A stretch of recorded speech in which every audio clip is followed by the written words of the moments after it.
전북대학교 여러분 안녕하세요. 우리 사회 속 사각지대에 놓여있는 진정으로 관심이 필요하지만 대부분 그냥 지나쳐버린 사람들에게 따뜻한 시선을 보내고자 합니다.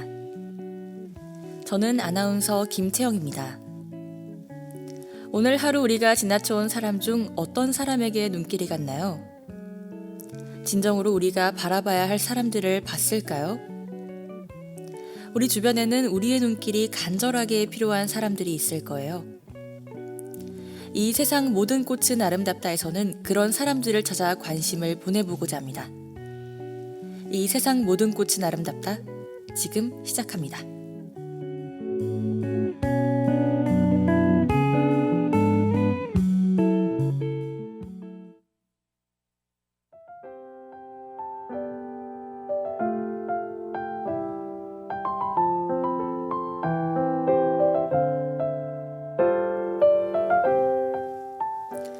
학우 여러분들 모두 즐거운 추석 연휴 보내셨나요?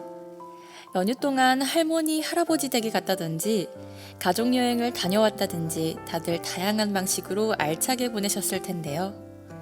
저는 이번 연휴에 간만에 학업에서 벗어나 자유롭게 맘 놓고 제대로 힐링을 하고 왔죠.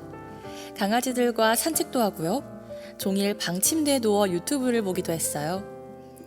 유튜브 얘기가 나와서 그런데요. 최근 굉장히 뜨는 콘텐츠가 있더라고요. 뭔지 예상 가시나요? 인성 문제 있어? 4번은 개인주의야 등의 유행어가 탄생한 프로그램이죠. 가짜 사나이라는 프로그램인데요. 이 프로그램에서는 유튜버나 방송인이 UDT라는 한국군 특수부대의 훈련 과정을 체험해봅니다. 그럼 오늘은 이와 관련된 얘기를 좀 나눠볼까요? 오늘의 주제, 인간병기를 택한 사람들입니다.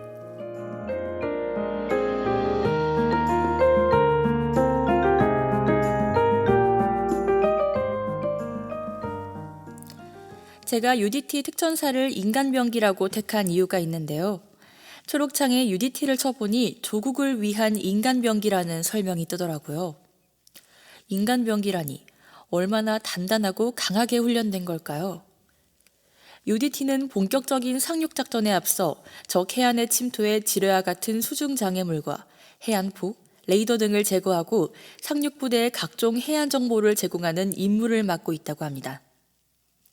여기에 폭발물 처리 임무와 타격 임무, 해상 대테러 임무가 각각 추가되어 해상은 물론 육상, 공중 어디서나 작전을 펼 수 있는 특수부대인 UDT로 거듭났다고 해요.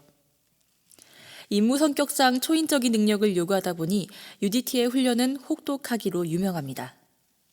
다들 유튜버로 봐셔서 아실 거예요.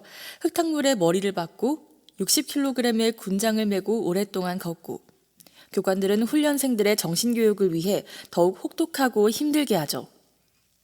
이런 부분 때문에 12주간의 기초체력 훈련을 통과하는 사람들은 지원자의 40% 미만이라고 합니다. 교육생들은 맨몸 수영 3.6km 이상, 오리발 수영 7.2km 이상, 턱걸이 40개 이상, 구보 40km 이상을 거뜬히 해내야 한다고 하는데요. 훈련 기간 중 지옥주로 불리는 기간에는 무려 138시간 동안 잠을 한숨도 못 잔 채 고무보트 조정 훈련, 갯벌 훈련, 구보 등을 쉴 새 없이 해야 한다고 합니다. 식사도 무게 85km의 고무보트를 머리에 이고 해야 한다고 해요. 가짜 사나이라는 프로그램을 보면 정말 고무보트를 머리에 이고 패들 위에 밥을 퍼서 먹더라고요. 이런 과정을 거쳐 교육생들은 인간병기로 다시 태어난다고 합니다.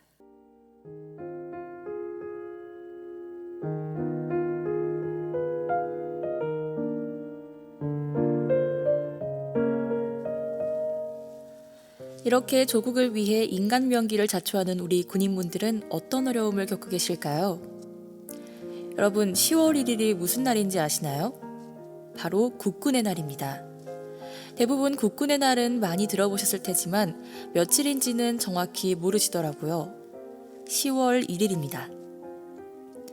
9월 22일에 국군의 날 기념식 준비 사열에서 특전사대원이 대리석 격파 시범을 보였어요.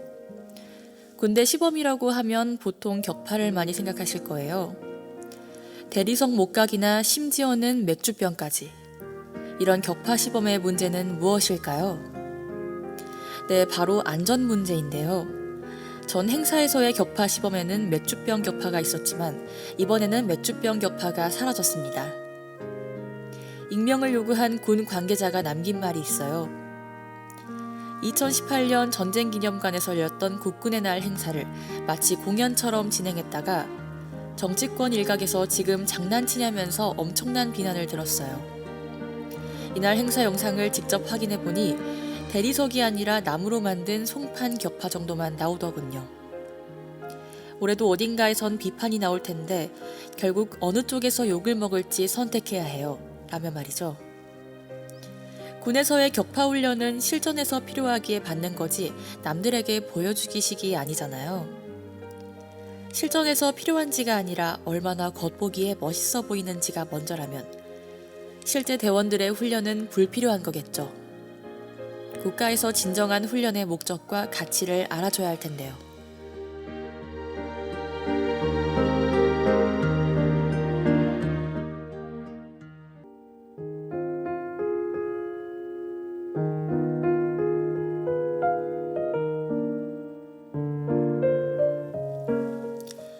시범은 실전에서 필요할 수도 있는 격나 적 제압 등으로만 구성했다면 어느 정도 이해가 가요.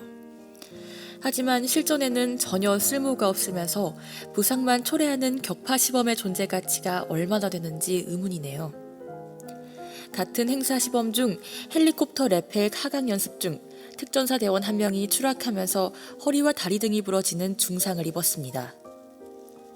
레펠은 높은 곳에서 밧줄 하나에 의지해 상공에서 떨어지는 것이기 때문에 매우 위험한 훈련이고 실수로 다치는 경우도 발생합니다. 이 현장에서의 문제는 사고 발생 원인입니다. 군 소식통에 따르면 이 사고는 특전사에서 보유하고 있던 노후된 하강 장비를 얼마 전 새 것으로 교체했는데 새로 들어온 장비가 하강 중 문제를 일으켜 발생했다는 겁니다.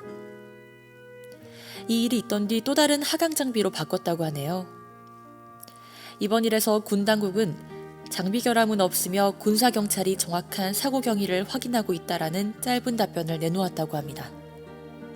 아니라면 정말 다행이지만요. 정말 장비의 문제였다면 이건 인간이 해결할 수 없는 일인 거잖아요. 그만큼 군부대나 국가의 장비에 대한 안전점검과 신뢰할 수 있는 업체 선정이 중요한 부분인 것 같습니다.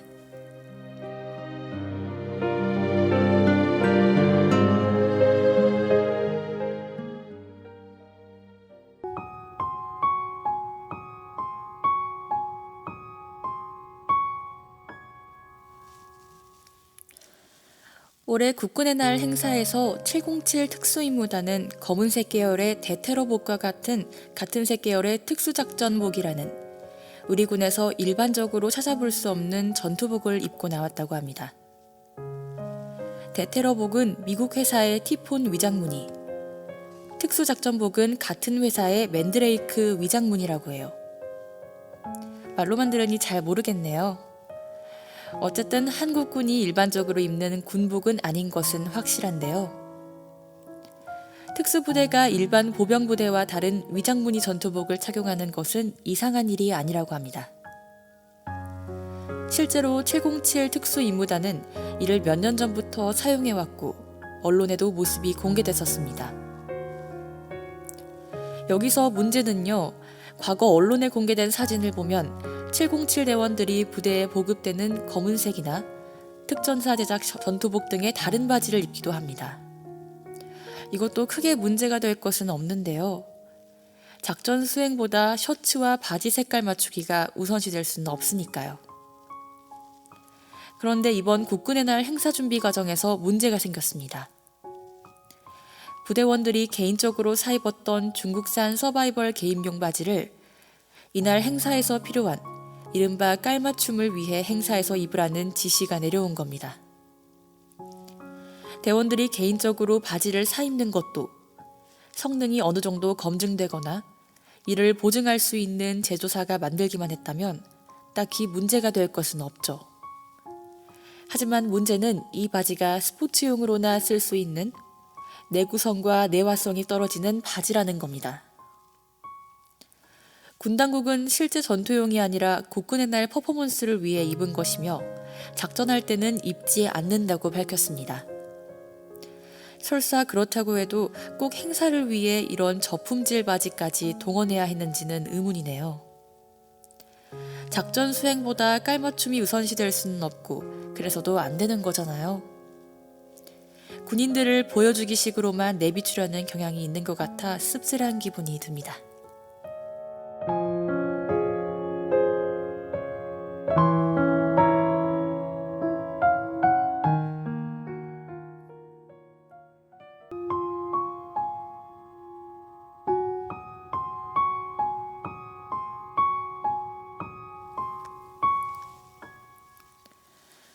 오프닝에서 언급된 바와 같이 요즘 유튜브에선 가짜 사나이라는 콘텐츠의 인기가 높은데요.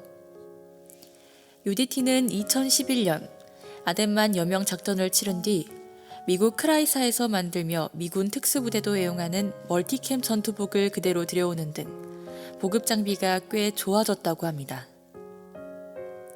옷 한 벌에 수십만 원씩 들더라도 실전에서 좋은 장비가 얼마나 중요한지를 실감했기 때문이죠. 특히 작전 당시 선장을 살렸던 응급처치 꾸러미는 군 보급품이 아니라 대원이 개인적으로 구매해 작전에 가지고 들어갔던 것으로 전해지면서 대원들은 성능이 업그레이드되는 민간 회사들의 장비들을 개인적으로 사다 쓰기도 한다고 합니다. 현재 군의 조달 체계는 좋은 장비를 보급하고 싶어도 현행법 등의 한계로 시간이 오래 걸린다고 합니다. 또 보급 당시에는 최신 장비일 수 있어도 시간이 지나면서 또 업체들이 새로운 물건들을 내놓으니 꾸준히 교체해줘야 합니다. 하지만 특전사에서는 이야기가 좀 다른 모양인 것 같은데요. 육군은 몇 달 전 미국 회사의 칼 하나를 많이 참고해 만든 칼 약 1만 자루를 특전사에 보급했다고 합니다. 이 칼은 총검술용 대검 대신 극한의 상황에서 여러 가지 용도로 쓰일 수 있는 실용적인 단검이 필요하다는 일선의 요구로 들어온 물건이라고 하는데요. 문제는요, 이 제품이 기성품과 상당 부분 비슷하며 중국에서 불법으로 복제돼 만들어진 칼이 아니냐는 의혹도 언론을 통해 제기됐다는 겁니다.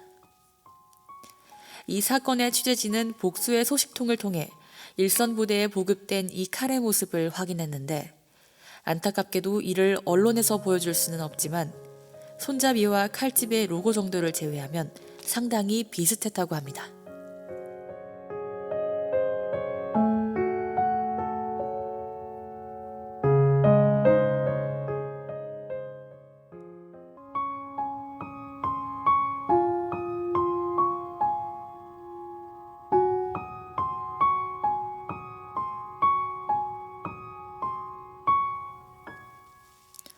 네, 실제 평가에 대해선 여러 이야기가 나는데요. 한 소식통은 몇 년 전 미국 회사의 정품도 2,000개쯤 납품됐었는데 둘 모두를 다뤄봤더니 품질 면에서 확실히 차이가 있었다며 사업 자체가 처음부터 허점이 있었던 것은 아닐까 한다고 말했습니다.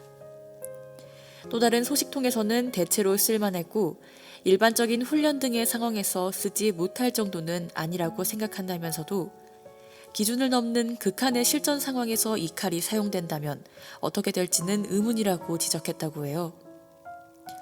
결국 예상치 못한 상황에서는 이 칼이 버틸지 모르겠다는 거죠.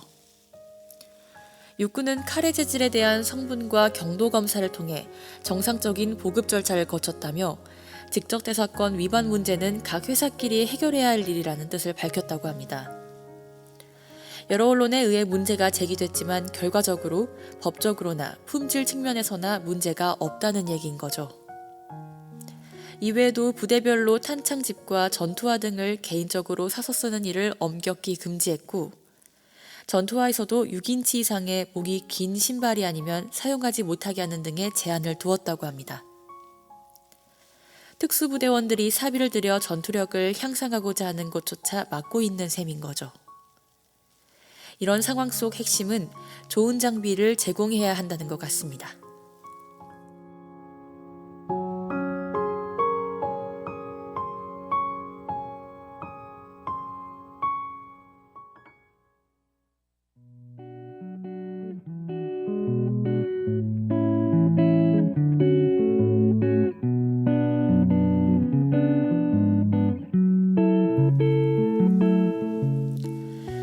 유행하는 가짜 사나이를 보고 국내 특전사들의 대우나 업무 환경을 돌아보고자 했는데요. 가장 큰 문제는 보여주기식을 요구하는 국가나 정치계의 모습이었습니다. 그들은 조국을 위한 인간병기라는 부가 설명이 붙도록 자신을 희생하고 조국에 헌신하는데 말이죠. 진정한 군인의 가치와 그들이 엄청난 고통을 감내하면서까지 이끌어가는 조직과 훈련의 진정한 목적에 더 눈길을 가져야 하는 건 아닐까요? 무언가 잘못된 체제가 구축되어 있다고 생각했습니다. 우리 대학 학우 여러분들도 대한민국 국민으로서 우리의 국방과 우리를 보호해주고 있는 군인분들에 관한 관심을 더 가져야 할 필요성이 느껴집니다. 이쯤에서 오늘 방송도 마무리해야 할 것 같아요. 오늘은 원모 찬스의 널 생각해 들으면서 마무리하겠습니다. 지금까지 제작의 신예진, 연출의 김아름, 기술의 김동안, 진행을 맡은 저는 아나운서 김채영이었습니다. 청취해주신 여러분 감사합니다.